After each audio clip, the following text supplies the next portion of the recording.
Karim Itani, a co-founder and CEO of Chisel, a B2B platform for financial institution. You're also a founding partner and solo portfolio manager at mSquare Capital Fund LP, US-based hedge fund, managing more than like 8-figure assets. Prior to pro-founding your hedge fund, you were also a mechanical engineer, worked with Formula One, Red Bull racing team. You're an mechanical engineer by education, but then from University of California. Then you started your hedge fund, and all of this you did it, and you're only 25. Correct. Karim, welcome to OSP podcast. How did all this start? Thank you for having me. Thank you for the nice introduction, Dr. Amir. So it all started when I was still a student at IC. I was born and raised in Beirut, and I went to IC my entire life. When I was around like 14, 15, I was a huge car fan, specifically Porsche. Like, it was my favorite brand, still is actually. And Volkswagen had like an emission scandal in the US. I'm sure you've heard of it. Like, it made the news, and Volkswagen stock crashed like 50%. And Volkswagen owns Porsche, so that got me into like the stock market. So I was like, you know what, maybe I'll put in a few $100s and be, you know, like a Porsche shareholder. It sounded cool to me at the time. And I watched Volkswagen like recover, and it got me into the market in general. Started reading a lot of books and learning about the market, and just got me interested. You know, it keeps you on the edge of your seat. There's a lot going on, and you have to always like be up to date with world news. So I found that interesting as well. And I started investing very, very lightly.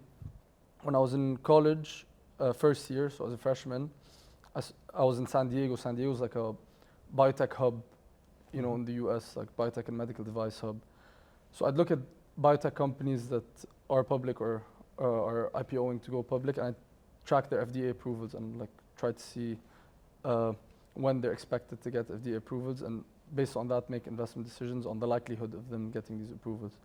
So I studied this one company really well, and I ended up investing. Okay, so this part's a bit risky, and I don't recommend anyone to do this at all. But I ended up investing the money my dad had sent me for tuition into that company instead of paying the tuition, and then it paid off. It did really well. And then I told my friends what had happened, and they were interested in like sending me some money, like, you know, like small amounts, like a couple $1,000s, nothing crazy, for me to invest it for them. And I started doing it for them on the side. I was studying mechanical engineering at UC San Diego. And then I was doing it, and I was performing pretty well. So their dads got interested, their dads' friends got interested, and just grew through word of mouth.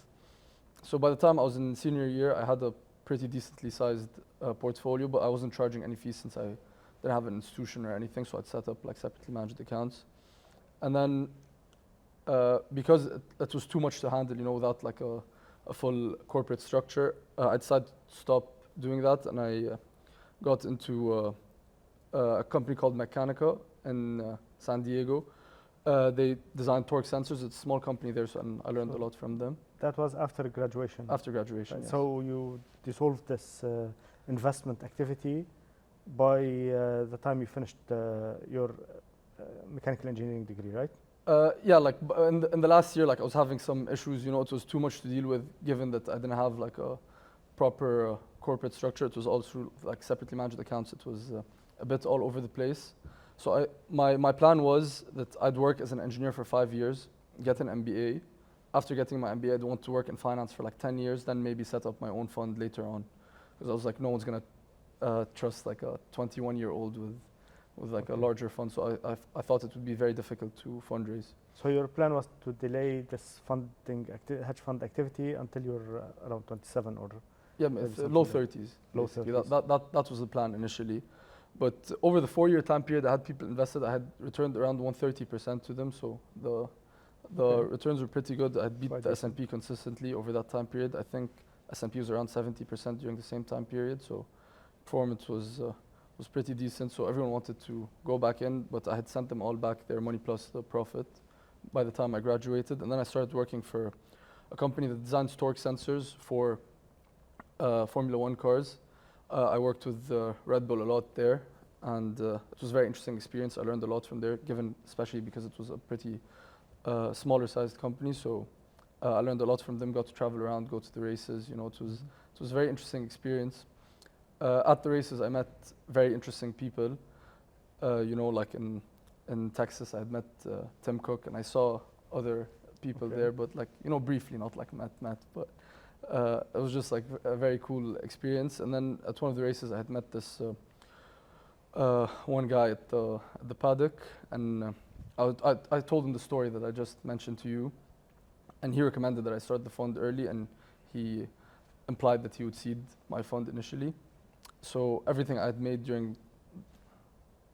No, that's okay. So he recommended to invest? He recommended to start a fund, and he said if I launched a fund, okay, he would invest in it because he liked the strategy and all that. Like, we had went out a couple of times while I was there after the race. So what were his conditions, or was it like? He wanted it to be like a legitimate financial institution, you know, like US regulated, audited, all that. He wasn't just gonna wire me money or set up an account for me to trade on like the previous people used to do.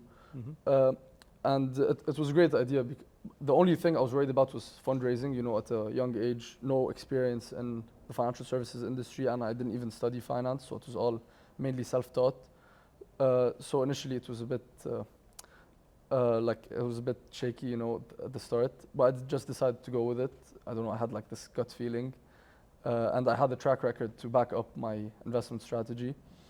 So yeah, I invested everything I had made in like lawyers and accountants to set up the legal structure of a fund. So I registered the fund in Delaware and got SEC registration and basically everything you need to be like a legitimate financial institution in the US, got an auditor, all that. And then the person who recommended I start the fund invested in my fund, and everyone that was previously invested wanted to go back in, but with like larger tickets, given that it's a legitimate financial institution right now. Karim, I have a couple of questions over here. One of them is definitely your friends invested with you, the parents of your friends invested with you, and this angel investor, if we can call him an angel investor, who encouraged you to start again, invested with you, although maybe the others were your friends, you knew them, you grew up together, but I can see an element of trust over here. Like, what's the secret behind being able to attract people are giving you money, literally giving you money, and especially that you took risk over your fund for education. So what's happening over here? Like, why people trust you? Yeah, to be honest, like the biggest element of trust was actually before I launched the fund and before fundraised for the fund. It was before I had the financial institution that people would just like wire money for me to invest them, and they would blindly trust me basically to report the profits accurately. And the thing is, it's like a lot of these people I was like born and raised with, you know, we went to school together, or I was with them in college, and like they knew me on a very, very personal level.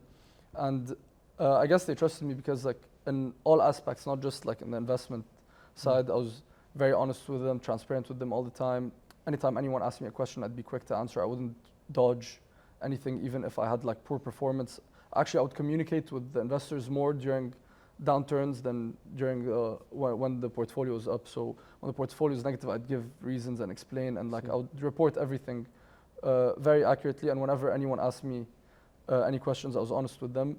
But it wasn't just like in business; it was like in life in general, because I was very close to these people. So I had already built a certain level of trust for them. And then after they allowed me to invest their money for them, and I generated returns for them. Through word of mouth, other people just started trusting me as well because I was returning the money. And one thing that I felt like made people trust me a lot was when I had to liquidate everything in my 4th year. And like a few weeks, I had liquidated the entire portfolio and sent everyone back their money. So, you know, some portfolios don't have that type of liquidity. And usually if investors are like being dishonest, they wouldn't have that type of liquidity, you know, to back up the numbers that they reported to investors. So that just proved that I was completely honest with the returns at the time. So that helped with the people that I didn't have a personal relationship with as well. Okay, so they had this positive experience with you, and that's what helped. But you also talked about answering questions and sharing information. Yeah. Can you give me an example about that beyond just technical or business or financial information? Like if I get to know Karim as a person, or people would know Karim as a person, what do they expect? The thing is, I guess one thing I get a lot from a lot of my friends or the people around me is that I'm very straightforward. You know, I always like know what I want. I'm very clear with everyone, and I feel like one thing, this is like pretty inspired by my dad, is I feel like I have very solid principles, and I stick to my principles a lot since my dad really instilled that in us when we were young. And I feel like when you're just true to yourself and you're honest with yourself and you stick to your principles and you don't do anything basically to like impress people, you don't do anything for people, you do everything for yourself, and you're just honest and genuine with everyone, then people tend to feel more comfortable around you. And yeah, I feel like the main thing was just sticking to set principles that I had developed growing up. Mentioning your dad, what was he on board when you invested? So my dad initially he had invested with me, and he always trusted me. But when I was quitting my job, you know, I really enjoyed working in the field I was working in, and I loved all my coworkers there and managers. So I had a great relationship like with everyone at work. So I was in a pretty good position, and you know, I feel like it's just like natural for parents to be concerned when you're leaving like a safe, you know, stable position. You're going to something that's just unknown and like taking a shot at something that's very risky, you know, launching a company or building something from scratch. Like they were very concerned, but I always thought that they believed in me. I just knew they were worried. That's why I feel like initially they were against the idea of quitting and launching. It wasn't because they didn't believe in me. It was just because like they wanted me to be in a safe position and be comfortable. But then after like 2-3 months of going back and forth, they were on board, and they were one of my first investors as well, and like they supported me throughout the process. And I feel like that's one of the main privileges that I had in everything I've done, like even building anything, like having parents and friends that supported me and believed in me, and it just made me believe in myself as well. So please, can you take me through the process? How were you able to convince your parents, or especially your dad, to be on board? Because I think when you started, based on what I understood, he was on board. When you started, he was. Yeah, when it was on the side. Okay. Yeah. But how you pitched him your idea, and he said no. Yeah, initially. What happened? Because I think many young individuals have brilliant ideas, and the first reaction from their parents is no, out of being worried, which is fair. So.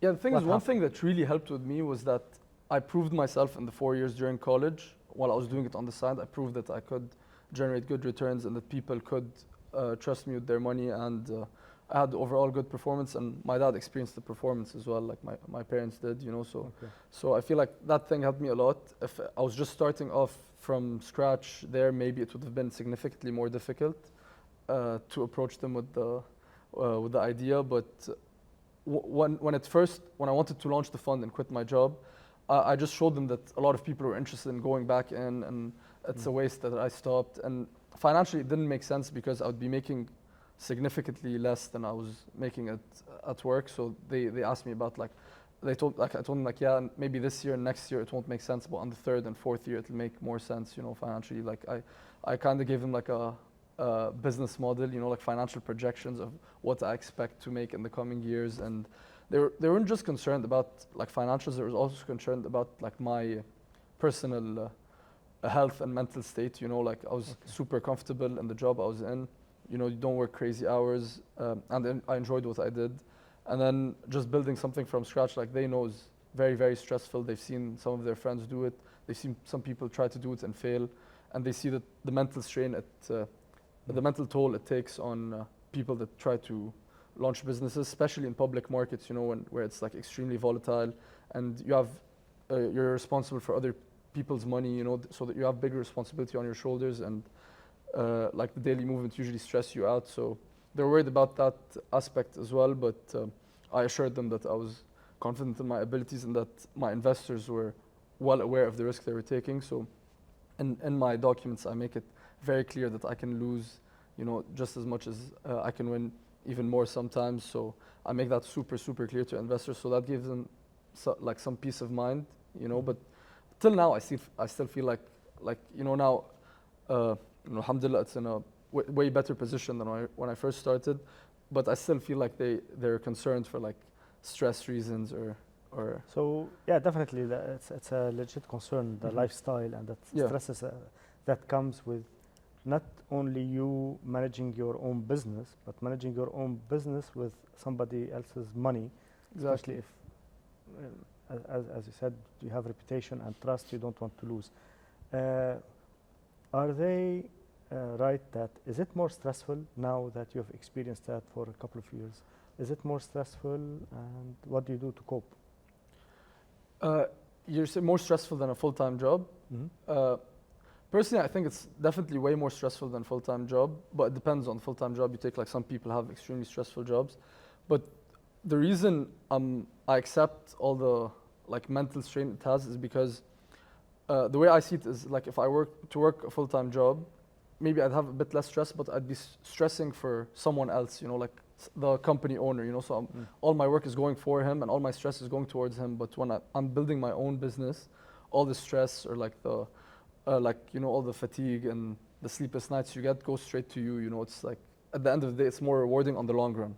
On the short term, being employed, the stress of that rewards you better. But I feel like on the long run, if you do it right and you be consistent, usually the stress you stress for yourself pays off. So better. at least you're stressing and for your own project, not for somebody else's exactly, project. Yeah. Fair enough. Definitely, a successful hedge fund, you need to have an investment strategy. How would you describe your investment strategy, and how do you pick and choose? So the thing is, there are many successful strategies, quantitative or value investing strategies. There are a lot. I don't think one strategy is just like better than the other, but there's one that I feel very comfortable with. It's like traditional, old school.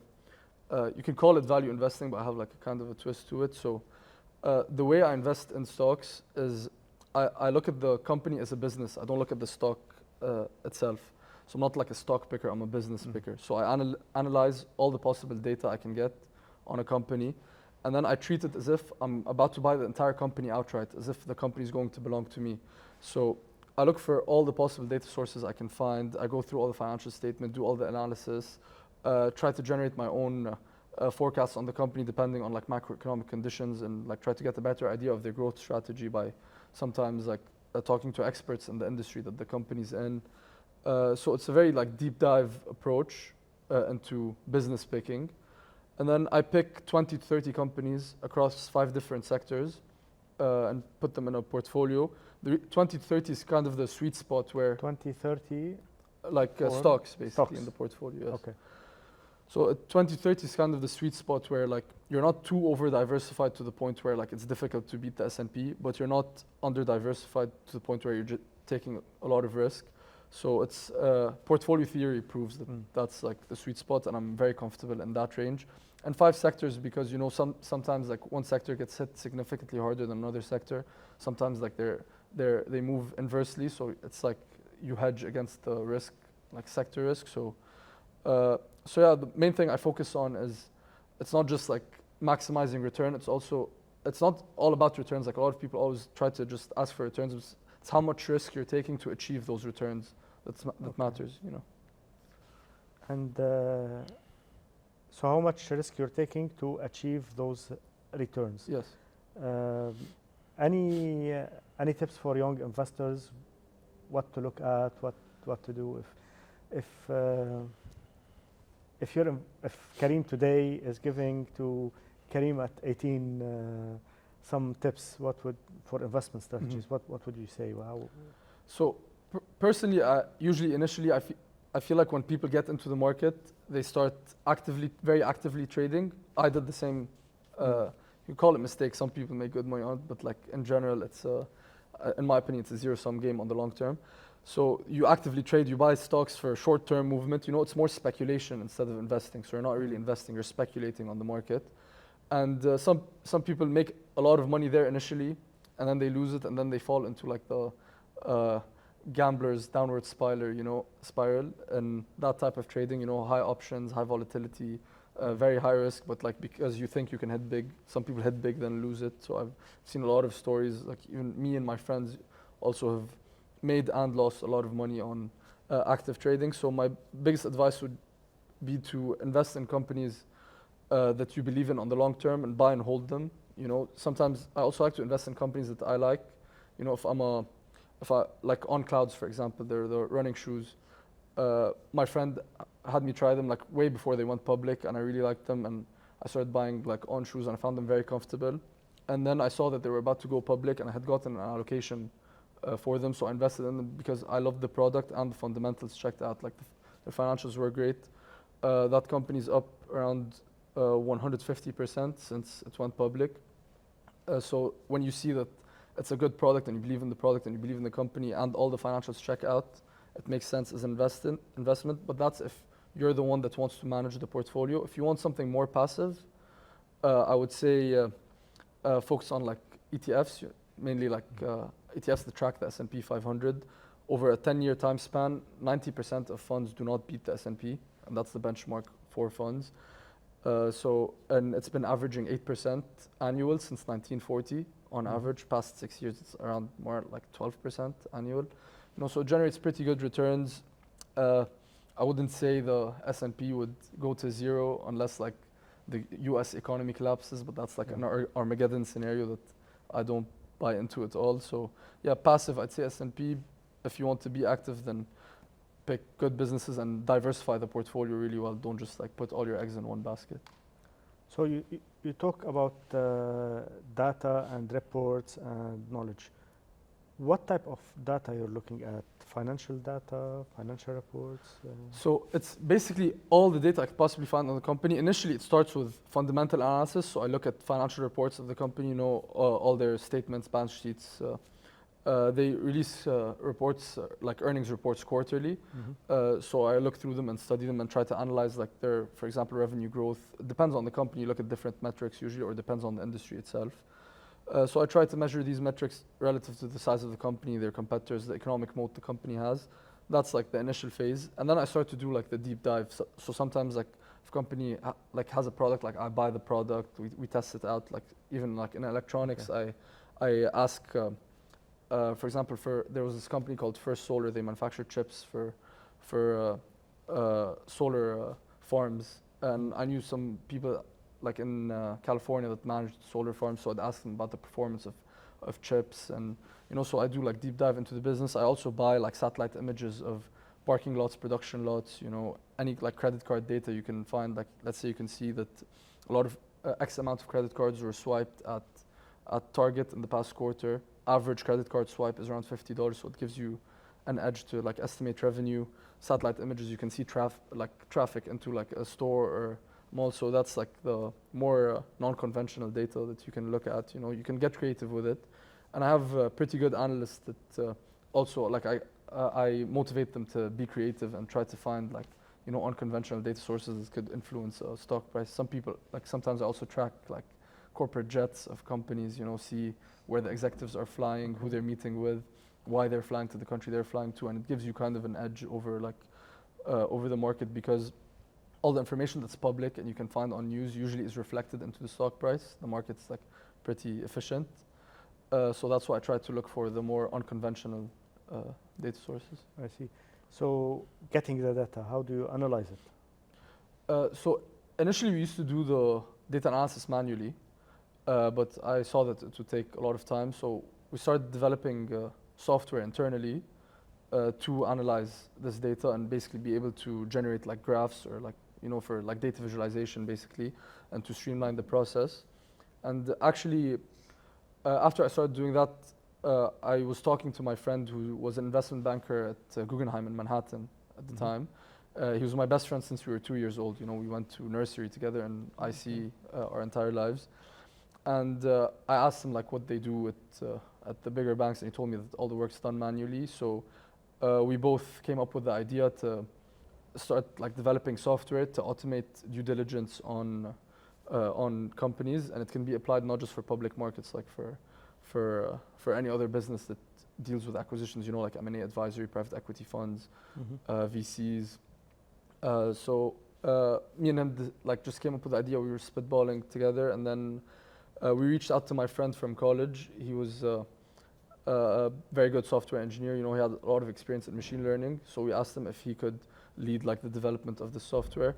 We developed a proof of concept, and then I was the first user basically for the software, and that's a tool I currently use to analyze the data. But it's spun off, like, you know, it's its own entity that me and two of my friends started. This is Chisel, I guess. Correct. Right? Yes, Okay. that's Chisel. So now you have an independent startup with this Chisel software Yes. that can have this ability to analyze the data that you throw in order to give reports. Exactly.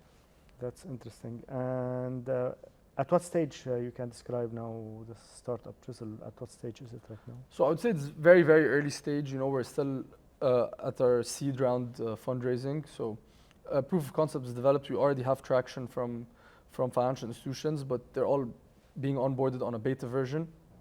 So through the beta version, we're going to be able to train our model based on the data they feed it to improve our like prompt engineering, like, you know, the platform we have. And then hopefully maybe by the end of this year, that's when we expect to start generating revenue. You know, we start charging for the product after people have tried and tested it, and we improved based on their experiences. If they like it, we hope to convert them to paid users by the end of this year, basically. So you mentioned several times a friend. I called a friend working with friend. So it seems your partners and co-founders are previous friends. Yes. Are you reaching out because they're friends, or because what's your experience with working with friends, and do you recommend it, not recommend it? Okay, so I have a lot of like a group of super close friends to me, but I wouldn't say you can work with any friend you have. It really depends on it's on a case by case basis. The friends I'm working on here specifically, the reason I wanted to work with them, one was because we had like a very good dynamic given our previous experiences. So one was investment banking, so he's our target user basically, as a person that worked in financial services. So he knows what features would appeal most to investment banks, and he has a very solid network. The other one has very good technical background, so he would be able to like rapidly develop the product, you know, at a faster pace than anyone else would. But he, like, for example, our technical guy is definitely not the best software engineer. I'm not the best, you know, at like client onboarding or like sales, and my friend's definitely not the best investment banking analyst. But the reason I feel like it's the perfect team, like the main aspect I would look at is like my ability to trust them, you know. So like we have a lot of like, those are two friends that I really trust, and they have good attitude, they're driven, and we don't really get into each other's roles at the company, so we all trust each other to do what we're supposed to do, and everyone delivers on time, and we're all very driven. So yeah, trust and drive were the two most important factors, and I feel like with my current two partners, I couldn't find those, like I couldn't trust anyone and trust someone's drive as much as I do with them as well. That's why I felt like it was perfect for me. But yeah, definitely not just any close friend. Well, you know what? This is an interesting point, because this is an ongoing challenge, how to convert a group of talented people into a team. So if you can, I don't know, share some examples, stories, because definitely it seems you've done it. The three of you are friends. Definitely trust is there, and it's an element, it helps. But what other things that brought you together? I don't know if you would like to share stories, examples where the relationship was tense, but you were able to overcome it. And yeah, the thing is, like, one thing that I felt like was very important between us is we all each acknowledge each other's strengths and weaknesses. So like I don't question like our tech guy's judgment when it comes to developing the software. I don't question my other co-founder's judgment when it comes to like what the analyst wants. And They don't question my judgment when it comes to sales. So, we all acknowledge each other's strengths. Sometimes, like, we give suggestions, we ask questions, we try to understand why each person is doing the thing they are, but like, I don't try to really, we never try to step on each other's toes, so everyone knows the other co-founders' strengths and weaknesses, and we capitalize on our strengths and weaknesses. And we try to, one very, very important thing is, which I feel like we're very blessed with, is none of us really have an ego, like, between each other. So that's one thing that usually startup founders struggle with a lot. Like, one person wants to be the star that presents wants to be like the Steve Jobs of the business that just sells the software and like talks about it and all that. And like they fight, for recognition or like other aspects internally, like fight on like internal decisions. But given that our roles are very well defined and we have full respect for each other and no ego, any issues we've had, we usually just discuss them immediately. We don't let something like, cook overnight. So if I had an issue with one of the co-founders, I don't go home and just like, let's cook. I immediately address it. So full transparency and honesty between each other always helped. So till now, it's been a bit over a year and we haven't had a single tense argument, and I hope we never do. And given the way, like the dynamic we have now, hopefully I don't see any issues because of what I just mentioned, like the acknowledging. So you haven't been through any rough, turns or roads? I mean, we've definitely had disagreements. Sometimes like we weren't able to meet deadlines that the other co-founders were expecting us to meet. Like for me and my other co-founder, like all three of us have slipped in places, but we immediately call each other out. We mention the problem, and then, for example, I asked them like, why weren't we able to achieve this? And they asked me the same question, like, why weren't we able to achieve that? Why weren't you able to sell to this? And we just break it down. We break down all the problems. I call it like an engineering approach to problem solving. Can you elaborate more? Like, what do you mean by that? Like in engineering, your job is to like break down the problem into like its core elements, and then try to solve it from there. So it's like when you break down a large problem into very, very tiny problems, it seems simple, and then you tackle each one at a time, and then the problem's resolved. Sometimes if it's not resolved, you learn from it eventually. So can you give me a story from engineering or from your case? I don't know, because how private are some stories, but like an example to elaborate on this engineering approach, because it's interesting to know. Yeah, one example maybe I could think of is investing in companies. Some people look at like the price movement, some people look at like sentiment too much. If a lot of people are talking about Nvidia, you want to ride the wave. Some funds like almost specialize in like riding waves, and sometimes they get bit at the end. But for engineering, what you want to do all the time is just like get the most data you can possibly get and make the most well-informed decision you can make with as much data as you can find.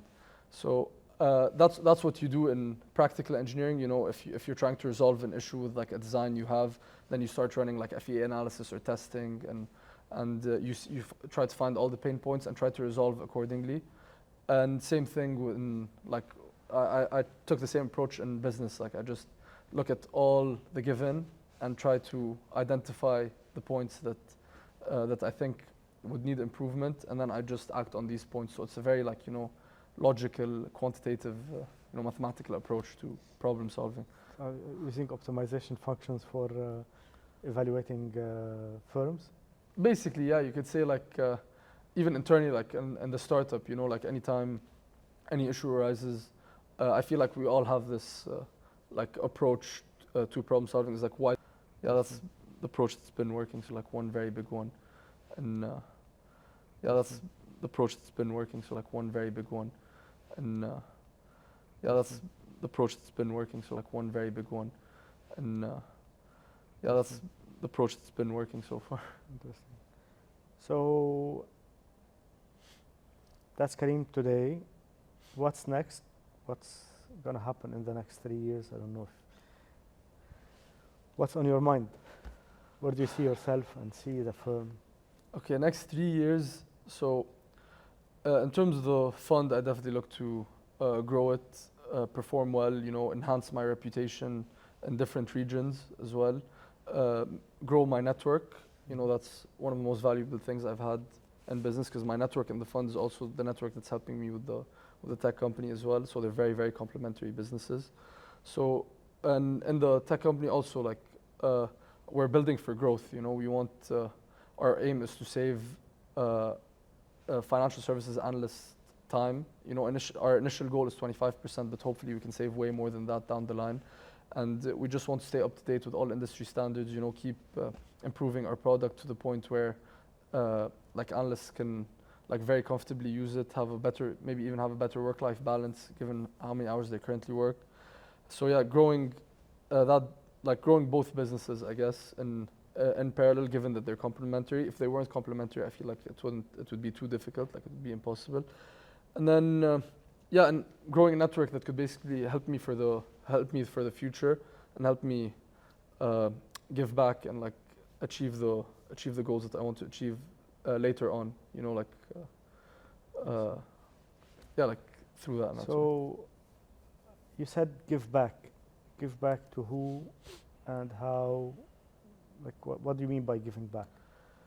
So to be honest, like one of the things, the main thing that motivates me a lot with what I do is like what. Okay, I'll take a step back.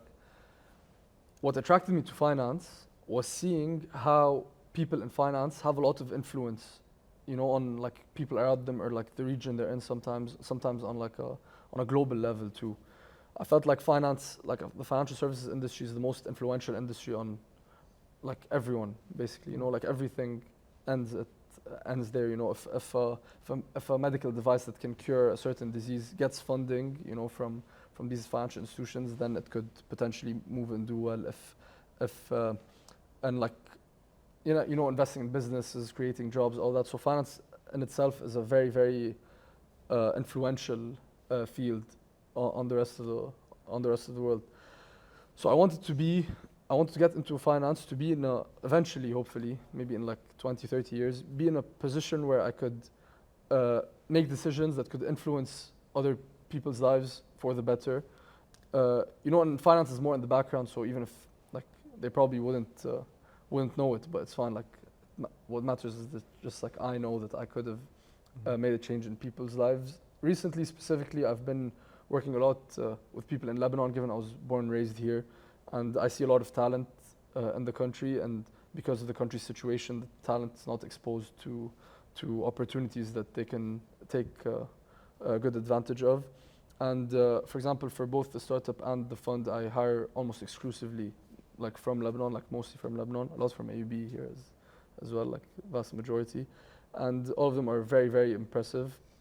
And I try to also not just act like as a manager, but as a mentor. You know, I know a lot of people, like a few of them, they don't want to stay in Lebanon, so they don't want to keep working with me, even though like we have a very good relationship. But like I try to help them, you know, like if they want to go somewhere, I give them my advice from my experiences, try to connect them to people that are in a position where they want to be in a few years, you know, talk to them, get better ideas. So so that's the way like I try to give back to the community, is basically just by giving them the tools they need to get the exposure they deserve, to express the talents and they have, basically.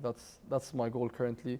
And I've seen it a lot with you as well as a professor. I've seen you do it with students, and like yeah, no, it's usually my approach currently. But down the line, I'd like to scale that approach and be able to motivate even more students and equip more students for Can success. we say that empowering young talent and individuals is a cause or a driver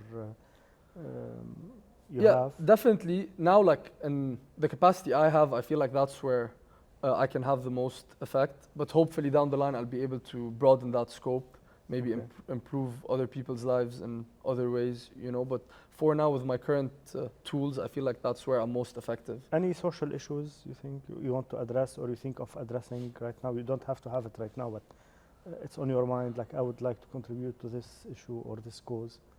Social issues? Doesn't have to be social, environmental, I don't know.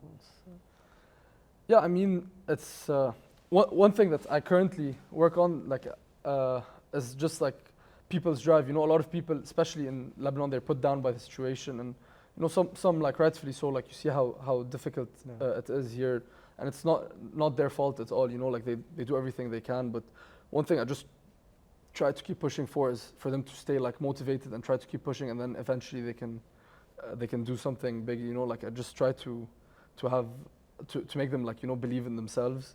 You know, a lot of people put each other down.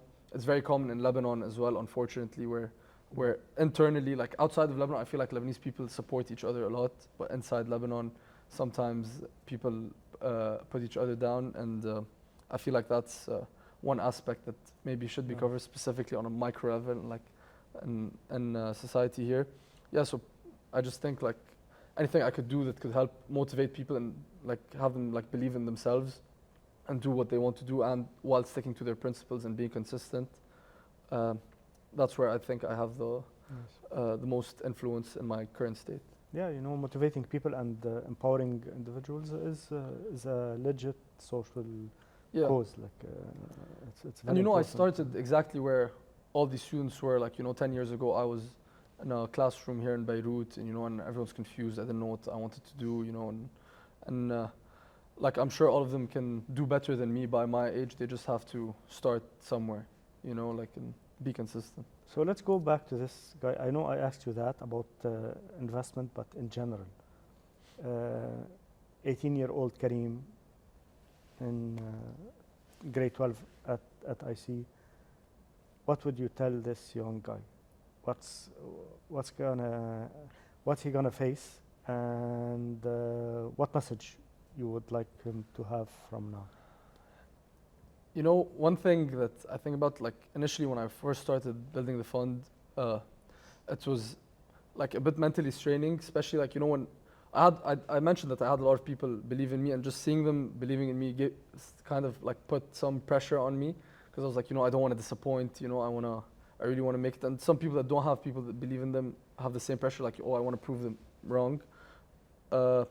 So that pressure, like initially it was a bit difficult for me, and like, you know, not everything goes as planned.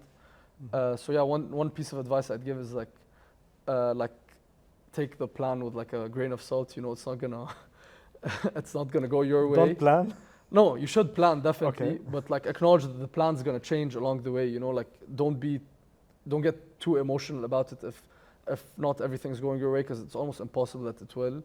You know, like just keep doing what you think should be done, and then eventually the end goal will be reached. The plan, like the path to the end goal, is very volatile. Yeah. You know, so just like, you know, stay consistent and stick to the principles. Those are the two things that I always focus on, and then eventually the end goal will be achieved. But the path along the way is extremely volatile, and like don't let it get to you. You know, like on a mental level or on an emotional level. Like just keep moving, basically.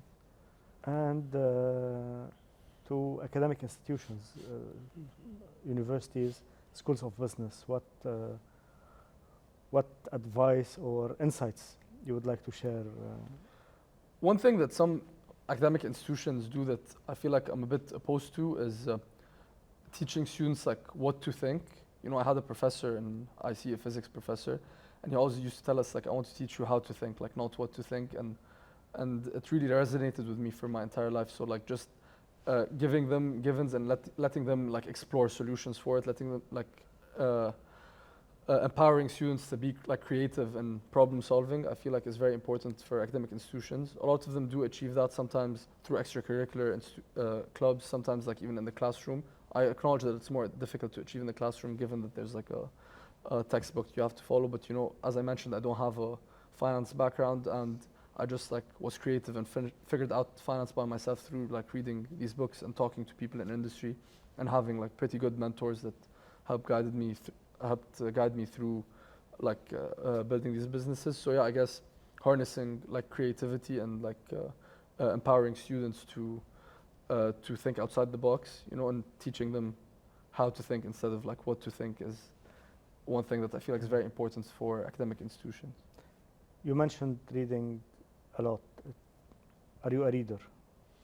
Yeah, currently I still read. To be honest, I don't read as much like, you know, stories and fiction books, which I feel like I should. Like I have a lot of friends that do, and they always recommend books to me, and you know, it's different than just like watching a movie. You know, you get invested and it reflects on your creativity. So while you're reading, you get creative in imagining the scene. So everyone like watches their own like movie every time they read a different book. So that's one thing I want to focus on more. What I've been reading is books that are relevant to what I work on. The reason I feel like it's very important to read those types of books is because usually they're written by people that have like 40 years of industry experience, and they're giving it to you in like 200 to 300 pages.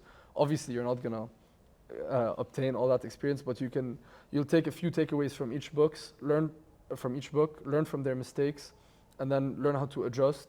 And even no matter how many books you read and no matter how many mistakes you learn from, it's inevitable that you're gonna make your own mistakes, and you'll learn from those mistakes the most. But these books usually just like put you on the right track, you know, and give you a better idea of how the industry is. And they're like mentors, you know, these like people that write their story and how they built things.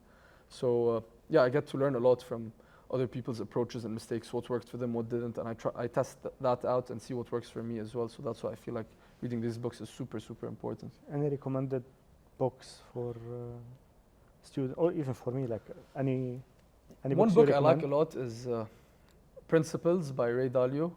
You know, it's a 3-part book. First one's the biography, what he did and how he built. Second part is life principles, you know, so it's not like really more work related, but it can be translated into anything you do. And the third part is work principles, like how to approach a corporate environment, and how to approach, for example, hiring employees, how to deal with employees and all that. So I felt like that book was just like really good. Like even if you don't take anything from it, like the conclusion is just like you have to set guiding principles for yourself in everything you do, and you stick to them. So that's why I like that book a lot. Another book I like is Never Split the Difference by Chris Voss. It's a book on negotiation. It's about sales, and you know, like sales is important in everything you do. Like anytime you meet anyone, like just a brief introduction, you're basically selling yourself. You know, like be it a meeting with like C-suite executives or like a date even. You know, you're selling yourself to a person. You know, so you have to know how to approach it, understand like the psychology behind it. So I really enjoyed that book as well. It's interesting that I thought you would mention books about finance or investments, but you picked one about principles, which is values, and the other one is a soft skill, negotiations, which are both very, I think, very important. But it's interesting that you didn't pick something about the technicality of investment and finance. Yeah, the thing is for finance, like because everyone has their own approach, so you know there's no one right book for someone to read. Like my book that I like is called The Intelligent Investor. You know, it's a book written by Robert Graham.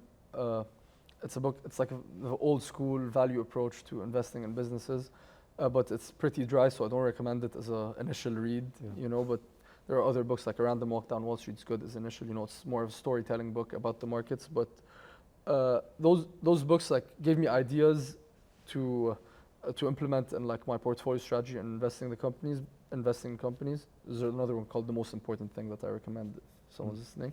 So yeah, so those like a lot of these books like helped me develop a strategy, but Principles and Never Split the Difference like helped me like overall with like my entire life, not just in my business. You know, they helped me with the tech startup, with the hedge fund, and like in my personal life as well. That's why I feel like I gravitate towards these. Thank you for sharing, for sure.